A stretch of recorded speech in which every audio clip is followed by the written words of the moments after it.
Question number 9 NCERT का। From the following information prepare double column cash book for the August 2017 in the books of dot dot dot हो जाएगा क्योंकि नाम नहीं दे रखा है। अगेन सबसे पहले दे रखा है cash in hand, cash at bank. इसका मतलब ईयर मंथ के बिगनिंग में हमारे पास कैश का इतना बैलेंस था, बैंक का इतना बैलेंस था। तो अगस्त 1 ये हम कैश पे तो पहले ही कर चुके हैं, तो ये बैंक का भी बैलेंस है। तो जैसे बैलेंस कैरेट डाउन हम दो बार नहीं लिखते हैं, एक ही साथ अमाउंट लिख देते, तो ब्रॉट डाउन भी दो बार नहीं लिखेंगे। इसी तरह ब्रॉट डाउन में कैश की अमाउंट कैश वाले कॉलम में आ जाएगी और बैंक की अमाउंट बैंक वाले कॉलम में आ जाएगी। ये ओपनिंग बैलेंस है, ये पिछले साल बाय बैलेंस कैरेट डाउन आया होगा दोनों में, पिछले मंथ में। उसके बाद नेक्स्ट ट्रांजेक्शन, अगस्त 3 को गुड्स परचेज करेंगे कैश में, तो पेमेंट होगी बाय परचेज अकाउंट और कैश में करे हैं इसलिए अमाउंट कैश में आएगी 3000। फिर रिसीव चेक फ्रॉम जसमीत। अब ये चेक वाला पहली बार आया है, तो आप पहले ये चेक बैंक में किस दिन जमा हुआ इसके लिए मैंने आपको समझाया था।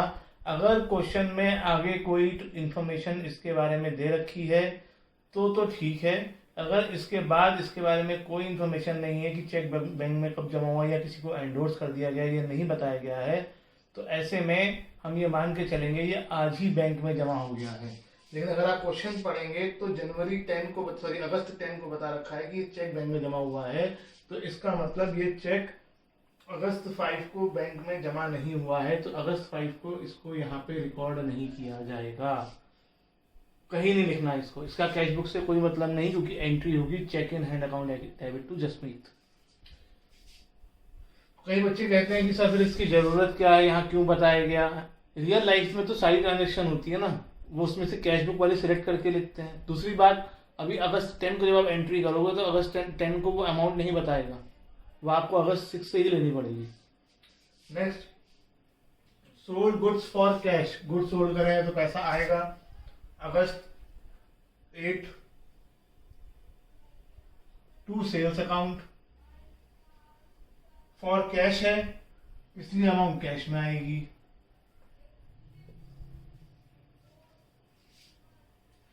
Jasmeet cheque deposited into bank. Cheque bank में जमा किया है, नाम नहीं आएगा, चेक बैंक में जमा किया जाएगा किसी और दिन, तो to cheque in hand account आएगा। जसमीत का चेक इसलिए बताया ताकि आपको अमाउंट मिल सके, क्योंकि अमाउंट वो नहीं बताएगा। अमाउंट आपको अगस्त 5 से मिलेगी जो कि 10,000 है, और अमाउंट आएगी बैंक में क्योंकि ये चेक बैंक में जमा हो गया है, इसलिए अमाउंट बैंक में। परचेज गुड्स परचेज करे हैं पेमेंट में अगस्त 12। पेमेंट मेड बाय चेक, इसलिए अमाउंट आ जाएगी बैंक में 20,000। Paid establishment expenses through bank, ये पेमेंट हुई है अगस्त 15 को बाय एस्टेब्लिशमेंट एक्सपेंसेस। अब आप ये नोट करेंगे कोई चीज अगर एक लाइन में पूरी नहीं आ रही है यहाँ पर, तो मैंने अगली लाइन में लिख दिया है। और एक आपको सजेशन दूंगा, वो गलत सही नहीं होता है, जहां पे लाइन खत्म हो रही हो अमाउंट उसके सामने लिखें। इससे ये फायदा रहता है कि अगले एंट्री का अमाउंट आप ऊपर नीचे नहीं करेंगे। बाकी आपकी चॉइस है, आप ऊपर भी लिख देंगे तो गलत नहीं माना जाएगा। आगे की गलती से बचने के लिए ये बेटर रहता है। और ये अमाउंट बैंक में इसलिए आएगी, पेमेंट थ्रू बैंक हुई। नेक्स्ट है कैश सेल्स। कैश सेल्स करोगे तो पैसा आएगा। कैश सेल्स कई बच्चे कंफ्यूज कर जाते हैं क्या हुआ। कैश सेल्स का मतलब वो सेल्स जो कैश में की गई है, यानी हमने गुड्स सोल्ड किए और बदले में कैश मिला है, तो ये अमाउंट कैश में आ जाएगी क्योंकि बैंक की कहीं बात ही नहीं हो रही है। अगस्त 20 को कहा है कि डिपॉजिटेड इनटू बैंक।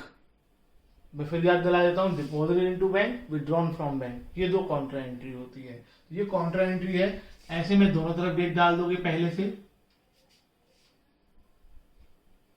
फिर मन में एंट्री सोचोगे या कहीं लिख लोगे।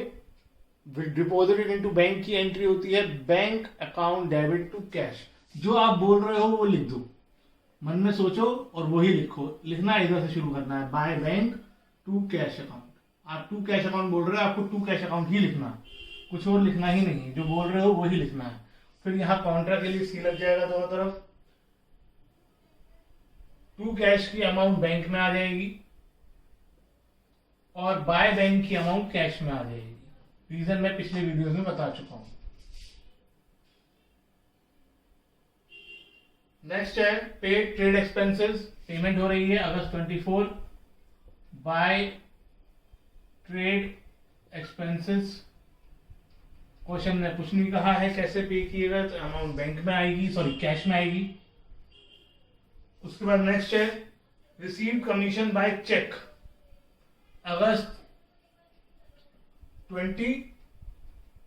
लेकिन एंट्री करने से पहले देखो क्या ये चेक बैंक में जमा हुआ, कुछ बताया है? नहीं बताया। तो जब नहीं बताया है तो जिस दिन चेक मिला है उसी दिन बैंक में जमा कर दिया गया होगा टू कमीशन अकाउंट और अमाउंट बैंक में। अगर वो क्वेश्चन में ये नहीं बता रहा है कि जिस दिन चेक रिसीव हुआ उसके बाद अगली 3 एंट्री में कहीं इस चेक की बात नहीं हो रही है, तो हम मान लेंगे ये चेक सेम डे ही बैंक में जमा कर दिया गया। तो आप ये देखो, जब सेम डे जमा करा जाता है और किसी और दिन जमा करा जाता है उसमें क्या अंतर है।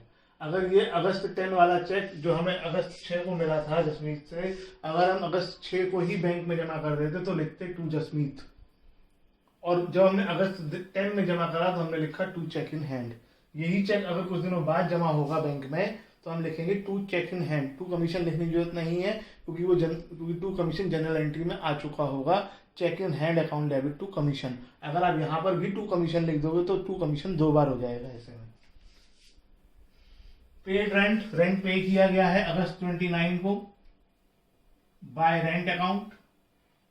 नहीं बताया कैसे, तो अमाउंट कैश में आएगी 2000।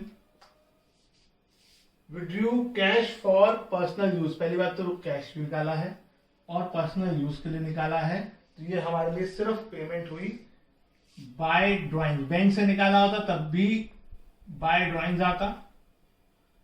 अगर कैश में निकाला है तो अमाउंट कैश में आ गई है, और अगर चेक से निकाला होता या बैंक से निकाला होता अमाउंट बैंक में आ जाती। आता बाय ड्राइंग्स ही क्योंकि पर्सनल यूज के लिए है, इसका बिजनेस में पैसा आया ही नहीं। बैंक, अगर मान लो इसने बैंक से निकाला था तो बैंक से पैसे निकाले और ओनर के घर चले गए, हमारे पास नहीं आए, तो ऐसे में यहाँ पर बाय ड्राइंग्स अमाउंट बैंक में आ जाती। Salary paid August 31 by salary. नहीं बताया कैसे पे की गई है, तो कैश में पे की गई है 6000। अब बैलेंस करेंगे। अब कैश के लिए तो आंखें बंद करके बाय बैलेंस करेक्ट डाउन लिख दो अगर टोटल बाय का ज्यादा आ रहा है तो क्वेश्चन ही गलत है। बैंक का देखना पड़ता है, बैंक में भी टोटल डेबिट का ही ज्यादा है क्योंकि यहाँ सिर्फ 21 हो रहा है और इनका टोटल ही 20 और 6 और 5, 21 से तो ज्यादा आएगा ही आएगा। उसके बाद आप टोटल की लाइनें खींचेंगे, यही टोटल इधर, और फिर बैलेंस कर देंगे। ये काम आप पूरा खुद कर देंगे।